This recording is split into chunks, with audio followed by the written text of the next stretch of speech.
UPA സർക്കാരിന്റെ കാലത്തെ സാമ്പത്തിക സ്ഥിതി വിവരിക്കുന്ന ധവളപത്രം ലോക്സഭയിൽ വെച്ച് ധനമന്ത്രി നിർമ്മലാ സീതാരാമൻ UPA NDA സർക്കാരുകളെ താരതമ്യം ചെയ്യുന്ന 56 പേജുള്ള ധവളപത്രമാണ് സഭയിൽ വെച്ചത്. ആർ രാധാകൃഷ്ണൻ ചേരുന്നുണ്ട് ഡൽഹിയിൽ നിന്ന് വിവരങ്ങളുമായി. RK സഭാ സമ്മേളനം ഒരു ദിവസം കൂടി നീട്ടി മറ്റൊരു രാഷ്ട്രീയ നീക്കം കൂടിയാണ് NDAയുടെ ഭാഗത്തു നിന്നുണ്ടാകുന്നത്. എന്തൊക്കെ കാര്യങ്ങളാണ് ഈ ധവളപത്രത്തിൽ സൂചിപ്പിക്കുന്നത്? ഏറ്റവും വലിയ പ്രതിരോധം ഇപ്പോഴത്തെ രണ്ടാം മോദി സർക്കാരിനെ സംബന്ധിച്ച് ഉള്ളത് ഈ സാമ്പത്തിക നയങ്ങളുമായി ബന്ധപ്പെട്ടിട്ടുള്ള കാര്യങ്ങളിൽ ഉന്നയിക്കപ്പെടുന്ന വസ്തുതകളാണ്. ഇതാണ് ഈ ധവളപത്രം ഇറക്കാനായിട്ടുള്ള അടിസ്ഥാന കാരണം. UPA സർക്കാരിന്റെ കാലത്തും NDA സർക്കാരിന്റെ കാലത്തും പണം എങ്ങനെ വിനിയോഗിക്കപ്പെട്ടു, നയം എന്തായിരുന്നു, അതിന് അനുവർത്തിച്ച രീതികൾ എന്തായിരുന്നു, അതിന്റെ സുതാര്യത എത്രത്തോളമായിരുന്നു എന്നതെല്ലാം വ്യക്തമാക്കുന്നതാണ് ഈ ധവളപത്രം.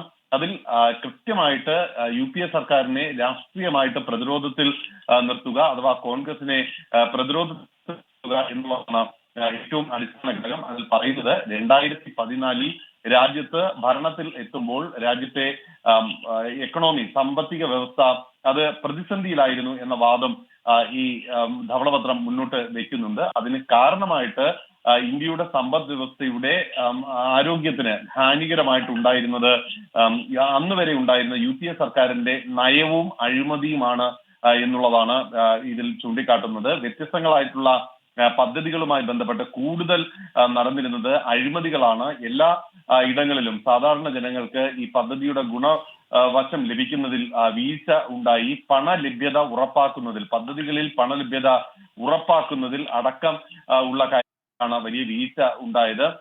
ഈ 1 രൂപയുടെ വിനിമയത്തിന്റെ കാര്യത്തിൽ തന്നെ ഏതാണ്ട് 60 പൈസയിൽ താഴെ മാത്രമാണ് സാധാരണക്കാർക്ക് ലഭിക്കാനായി അല്ലെങ്കിൽ പദ്ധതിയുടെ ഗുണഭോക്താക്കൾക്ക് ലഭിച്ചിരുന്നത് എന്നതുൾപ്പെടെയുള്ള കാര്യമാണ് ധനമന്ത്രി വ്യക്തമാക്കുന്നത്. ഇതെല്ലാം ഓൺലൈൻ മുഖേന, ബാങ്കിംഗ് മുഖേന ആക്കിയതോടുകൂടി ഗുണഭോക്താക്കൾക്കടക്കം വലിയ രീതിയിലുള്ള ഗുണമാണ് ലഭിച്ചു വരുന്നത് എന്ന് ധനമന്ത്രി പറയുകയും ചെയ്യുന്നു. UPA കാലത്ത് ഉണ്ടായതിനേക്കാൾ ഏറ്റവും ശക്തമായിട്ടുള്ള വിധത്തിൽ ധനകാര്യ മേഖല വളർന്നിട്ടുണ്ട്. അത് ലോകത്തെ എല്ലാ പ്രതിരോധ ഘടകങ്ങളും പ്രതികൂല ഘടകങ്ങളും നിലനിൽക്കുന്ന ഈ സാഹചര്യത്തിലാണ്